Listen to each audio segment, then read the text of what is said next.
হা অলপ কম হৈ আছে নেকি কমি আছে এই কম কিমান দিবি অ'কে নমস্কাৰ এণ্ড গুড মৰ্ণিং নতুন এটা ভিডিঅ'লৈ আপোনালোকে চবকে কমুকছিলোঁ চ' আজি মই গৈ আছোঁ ঐতিহাসিক দৌল যোন নেকি আমাৰ লখিমপুৰ ডিষ্ট্ৰিক্ট ধলপুৰতে আছে চ' আজি মোৰ লগতে আপোনালোকে বলক চাব পাৰিব ক'ত কি আছে আৰু চ' আজি কাৰ্যসূচী আৰম্ভ কৰোঁ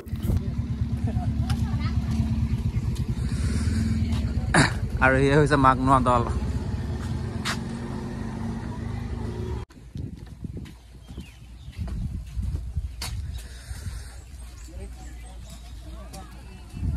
মাঘনোৱা দল যোন নেকি আপোনাৰ ফুলবাৰী দল বুলি কোৱা হয় আৰু এইফালে দেৱী আছে ভিতৰত দেৱী পূজা কৰা হয় আমাৰ হিন্দুৰ আৰু 1705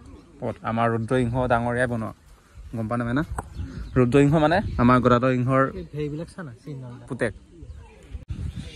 বহুত বছৰ হ'ল আৰু এতিয়ালৈকে ইমান ধুনীয়া হৈ আছে এতিয়া জাষ্ট ওপৰতে মানে কালাৰ অলপ দিছে যাতে আমাৰ ৰ'দ বৰষুণৰ যাতে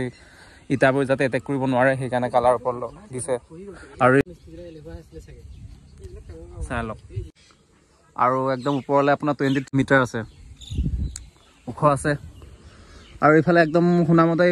ওপৰত সোণৰ কলহ এটা আছিলে বোলে আৰু তেতিয়া মানে চুৰ হৈ গ'ল বুলি কৈছে চাওক এতিয়ালৈ কিমান ধুনীয়া হৈ আছে মাধৱ যদি এতিয়া যদি মিস্ত্ৰী যদি লগোৱা হয় কেনেকুৱা হ'ব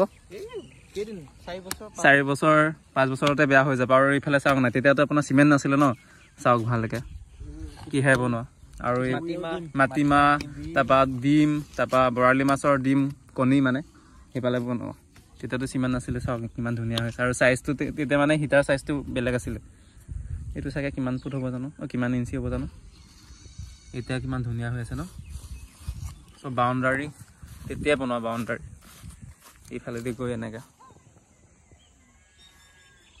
বাউণ্ডাৰী আৰু ইয়াতে আপোনাৰ চাকি জ্বলোৱা হয় আই থিংক চাগে ভিতৰলৈ চাগে চাকি জ্বলাব নিদিয়ে চাগে আপোনাৰ দলৰ ভিতৰত চাগে চ' এইটো আৰু ছেফটিৰ কাৰণে ধুনীয়া হৈছে বাৰু চিষ্টেম বহুত ধুনীয়া হৈছে বাহিৰত ইমান ধুনীয়াকৈ টেবুল থৈ দিছে চাকি জ্বলিবলৈ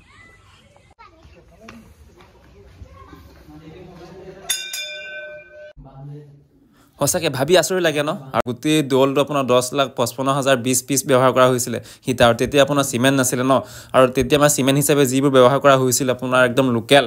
আপোনাৰ মাটিমাহৰ আঠা বৰালি মাছৰ ডিম সঁচাকৈ কৈছোঁ তেতিয়াৰ চিমেণ্ট যি ব্যৱহাৰ কৰা হৈছিল এতিয়া চিমেণ্টকৈ বহুত ওপৰত আছে বহুত গুণ ওপৰত আছে আৰু ভাবি আৰু কিমান বছৰলৈকে যাব কিমান নেক্সট জেনেৰেশ্যন পাৰ হৈ যাব সঁচাকৈ চেলুট দিছোঁ আচৰিত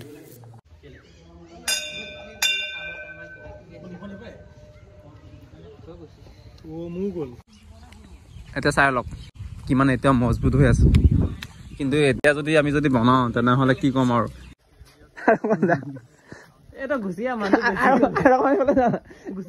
গেট ওলোৱা নাই তোৰ মাৰিছো অকণ পিছত যাচোন পিছত যা অঁ উঠি ল এইফালে যা এতিয়া একদম আৰু অকণমান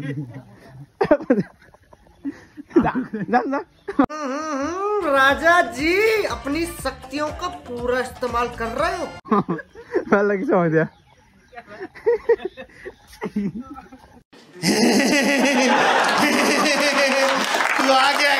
আৰু এইফালে ধুনীয়াকৈ আপোনাৰ ইনভাইৰমেণ্টৰ লগত খাপ খাব পৰাকৈ ডাষ্টবিন বনাই দিছে চ' ভাল লাগে অলপ চাফ চিকুণ ৰাখিছে বাৰু দেন কিন্তু অলপ আছে যেনিবা মূৰ্তি এটা আছে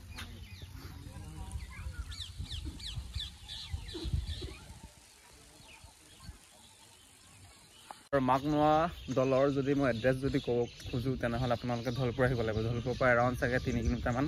সোমাই আহিলেই হৈ যাব আৰু একেবাৰে মাঘনোৱা দলৰ দৌলটোৰ একেবাৰে ওচৰত আছে আপোনাৰ স্কুল এখন আছে আৰু এইখনে হৈছে মাঘনোৱা উচ্চ মাধ্যমিক বিদ্যালয় চ' আজিলৈ bye bye and see you next video' yes and see you next video যিমান ট্ৰাই কৰোঁ চ' আপোনালোকক দেখাব ট্ৰাই কৰিম বাৰু নেক্সট ভিডিঅ'বিলাকত আমাৰ ওচৰে পাঁজৰে আমাৰ লখিমপুৰ ডিষ্ট্ৰিক্টত য'ত তেনেকৈ ঐতিহাসিক মন্দিৰ হওক বা দৌল হওক বা হয় নাই যিকোনো চাবলগীয়া জেগা মানে চ' আজিলৈ bye bye and see you next video